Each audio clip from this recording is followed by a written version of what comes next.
it's Ash. So I'm back with another video, and obviously this is going to be a flight attendant video. I've been getting a lot of DMs because of my Instagram. Like, I'll show, like, you know, mini like day in the life of my work trips and when I'm flying and this all sort of things. And a lot of people ask, how do I become a flight attendant?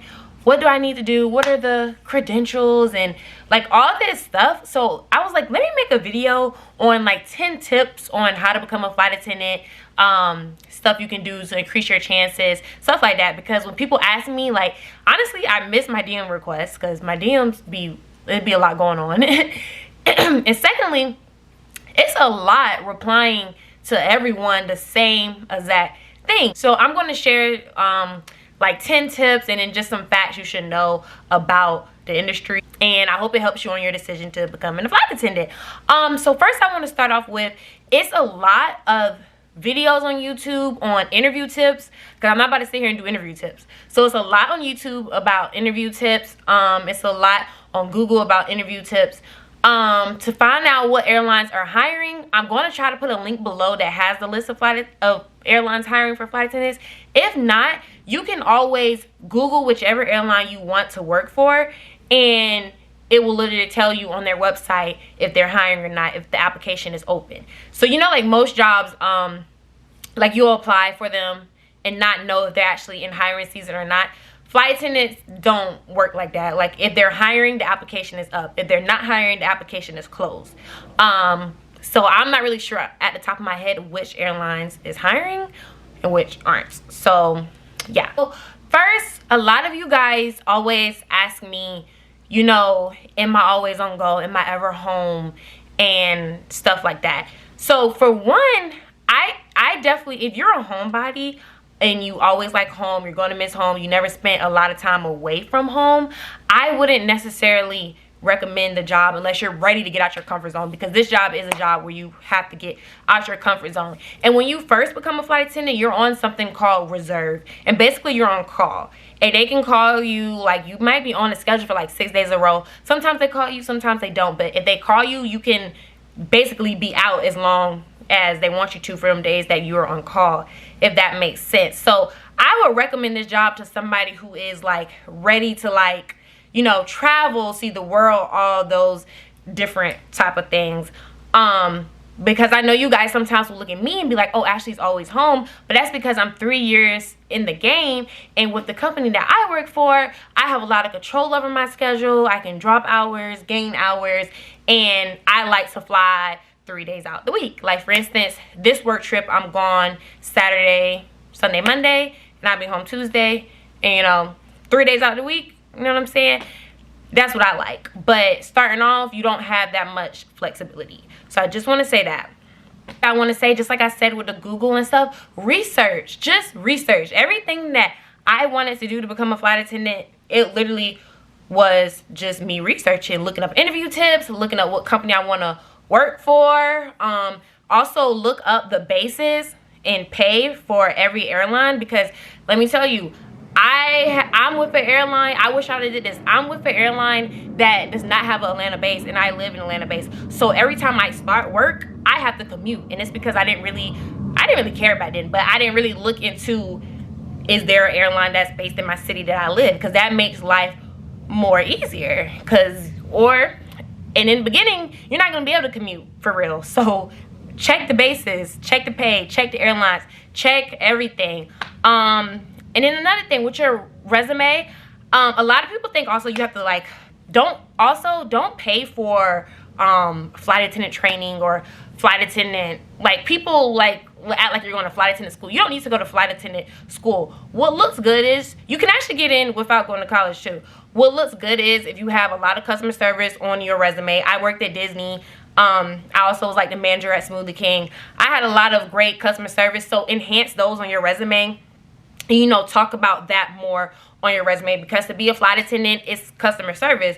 They want to see that you look presentable. They want to see that you have a shining personality, that you're always happy, because honestly, especially in this pandemic, it's wild out there. You know what I'm saying? It's crazy out there. So you have to be able to always take the high road instead of the low road. So really just make sure you're basically like always happy, you have a good attitude. That's some stuff that like you want to do to shine through the interview. You want to be professional, you know, things like that.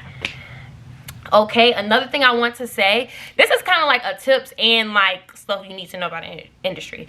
Another thing I want to say is not all glamorous. Okay, yesterday I was gone from 6 a.m. and we didn't get to our hotel until 9 p.m. Then you still got to do stuff like eat. Sometimes you don't get breaks. But today was very easy. I worked 9 a.m. to 2 p.m. That's it. Now I have my whole day. It's 3 o'clock. I have my whole day. I make this video. I'm going to go out to eat to Mexican, either by myself or with the crew. You know, you have your good days, then you have your bad days. And sometimes you got to wake up at 4 a.m. and you don't look your best. You don't have time to wear your makeup. But then some days you have your cute days. Like today, I feel like one of my cute days. You know what I'm saying?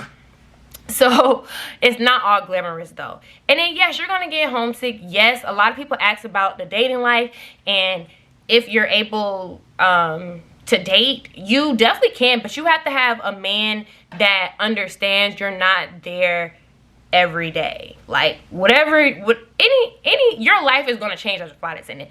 You have to be ready to be on go. You're busy. When you get home, you either gotta choose between sleep, doing your side hustle, hanging out with your man, hanging out with your friends. You gotta know how to balance. So that's all I'm gonna say. I have seen people enter flight attendant life in a relationship, or they have their friendships and then they crumble because it's like some people need you there all the time, and as a flight attendant you literally can't be there. You're not gonna be there every day. No. But yeah, so another tip, back to the interview, make sure you're consistent. Make sure you know, I would practice. Sit down in front of the camera. After you look up those interview tips and stuff like that, because they're out there, I would sit there and I would practice. Like whatever tips they give me, I would practice. I would record myself and, you know, just pretend like I'm being interviewed. Because the interview process, it can be like a 3-part interview. It can be a lot because they want the best people out there. And some other perks, yes, you do get benefits. The benefits are amazing. Then you get to share with your loved ones. And you get to travel the world. I've been to 24 countries. And it's going to keep growing. COVID tried to slow me down, but it's okay. And even on my layovers, I go to cool places I've never been. Like, say, like today, I'm in Knoxville, Tennessee. I've been here before. But if I haven't been, that's cool. You can knock that out your bucket list.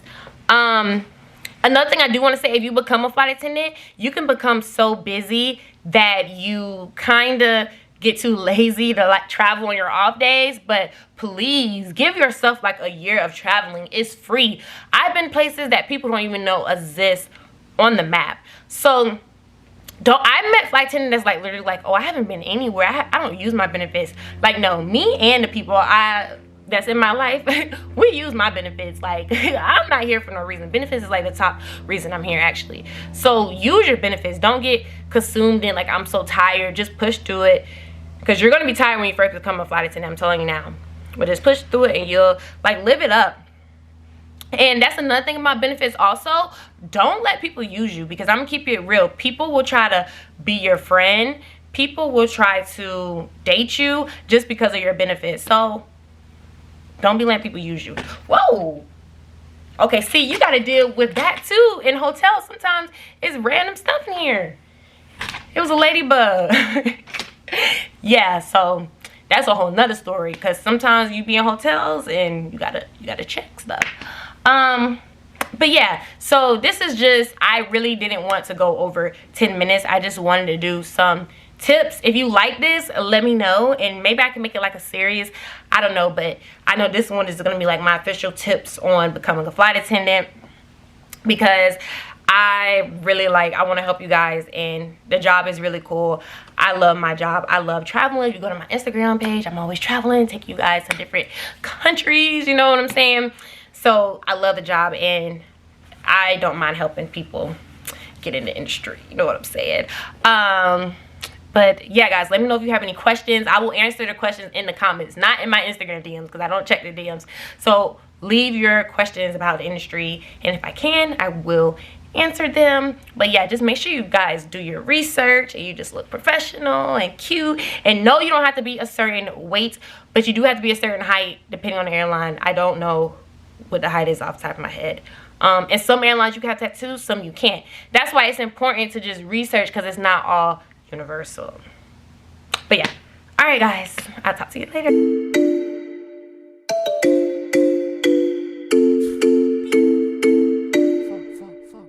District.